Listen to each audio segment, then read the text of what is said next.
If there's a video game genre mostly associated with hundreds of hours of play, it is undoubtedly open-world role-playing games, at least for single-player enthusiasts. Such games typically offer a really immersive, long-lasting journey that unfolds gradually, and at times, only the prologue itself can take as long as 20 hours.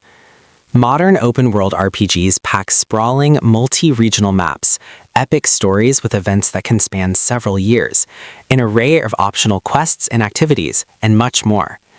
There is no shortage of already released open-world RPGs that take 100 and even 200 hours to complete, and their ranks are about to be joined by several more ambitious upcoming games in 2026 and beyond.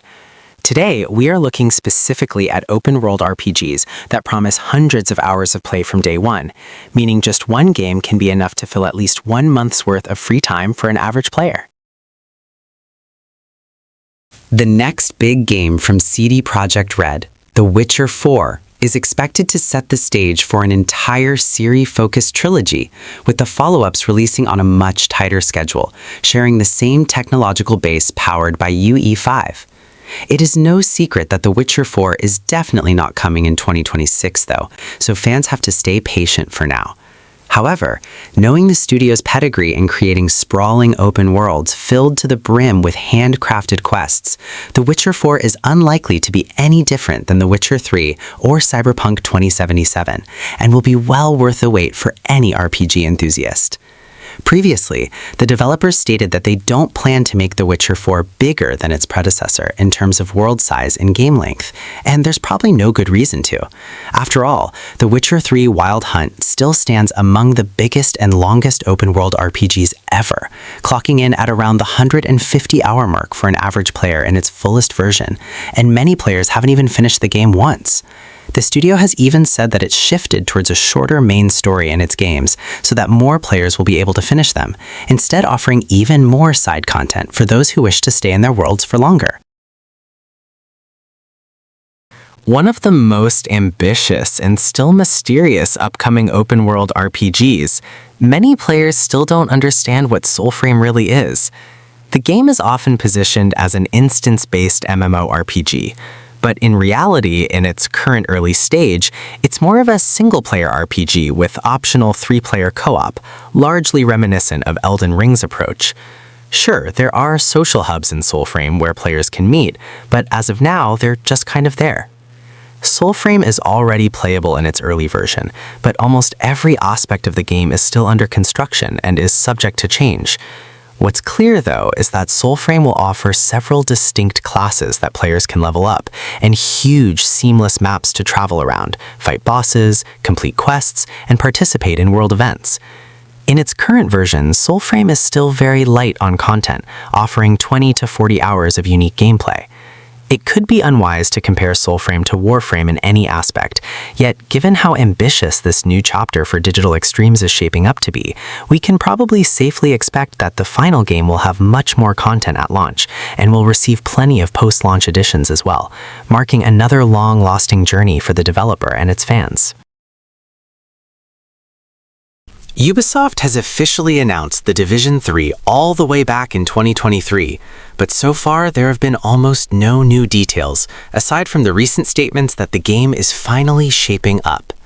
While fans are yet to receive the first trailer or a glimpse at The Division 3's first gameplay, not to mention its release window, some of the recent statements from the developers promise that the game will live up to its predecessors, known for delivering hundreds of hours of exciting open-world exploration, tactical combat, leveling and character building, as well as tweaking players' gear like armor and guns with unmatched depths. Just recently, the game's ex-boss, Julian Garrity, before leaving Ubisoft, has stated that The Division 3 is shaping up to be a monster that will have as big an impact as the original title, which actually was one of the first extraction shooters on the market. While this hype tease doesn't really reveal anything, there's little doubt that The Division 3 will be bigger in scope and mob size than both The Division and its sequel, both of which easily offered over 100 hours of playtime on launch, and eventually were significantly expanded with free and paid add-ons. From the looks of it, The Blood of Dawnwalker will be a relatively modest-sized open-world RPG, without too large a map or too long a campaign, which is fair given that it's a debut project for Rebel Wolf Studio, listing several CDPR's veterans who previously worked on the Witcher games. However, The Blood of Dawnwalker packs a unique twist on its structure, including claims that there's no exact main story path. Instead, players are free to tackle any missions they wish, but every major quest will move the in-game clock further, rendering players closer to the final quest with each completed task. With this concept, it's natural to expect The Blood of Dawnwalker to offer far more quests in total that can be completed in a single playthrough, granting this RPG potentially unmatched branching and replayability, as players can experiment with how certain quests are resolved, tied to other missions, or possibly even unlock new ones. Given all that, fans who will enjoy The Blood of Dawnwalker will need to play through the game more than twice, so we are cautiously optimistic that this RPG will be worth investing over 100 hours from day one. Neverness to Everness is one of several ambitious free-to-play MMORPGs coming in 2026, with the entire segment all but associated with at least 100-hour-long playtime, but typically offering many more. For instance, some players have already poured over 170 hours into 2025's Where Winds Meet and still can't have enough of this game. While Neverness to Everness looks much more familiar, with its anime-inspired visuals and gacha system with unlockable characters, there are some promising changes as well, including its urban style and detailed explorable open-world metropolis called Heathrow, full of dangerous anomalies. It's hard to evaluate Neverness to Everness's scope and length as of now, but it's worth pointing out that the studio's previous game, Tower of Fantasy, which is another open-world MMORPG, easily offers over 150 hours of content. With that in mind, Neverness to Everness will probably be at least comparable to this figure, promising dozens of hours of exploration, discovery, and combat for its players, while dedicated fans aiming to unlock every character or unique weapons will probably spend much more. Not to mention, there are unlockable, customizable cars and other vehicles that players can ride across Heathrow and tackle dedicated activities like races. Despite being officially announced, so to speak, all the way back in 2018, many years later, any details about The Elder Scrolls 6 are nothing more than speculation. Even with all that, Bethesda fans may rest assured that the upcoming The Elder Scrolls 6 will be a classic Bethesda open-world RPG to its core, offering a seamless, vast map and potentially over 100 hours of playtime.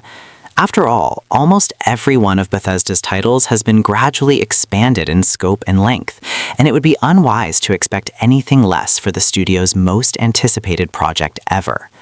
Just to draw some comparisons, Skyrim offers 100 to 200 hours of playtime in its fullest version, not counting subsequent playthroughs to check other branches and faction quests. The Elder Scrolls 6 is surely still far away, but at the very least, the game will undoubtedly be really, really big, potentially justifying all the long years of waiting.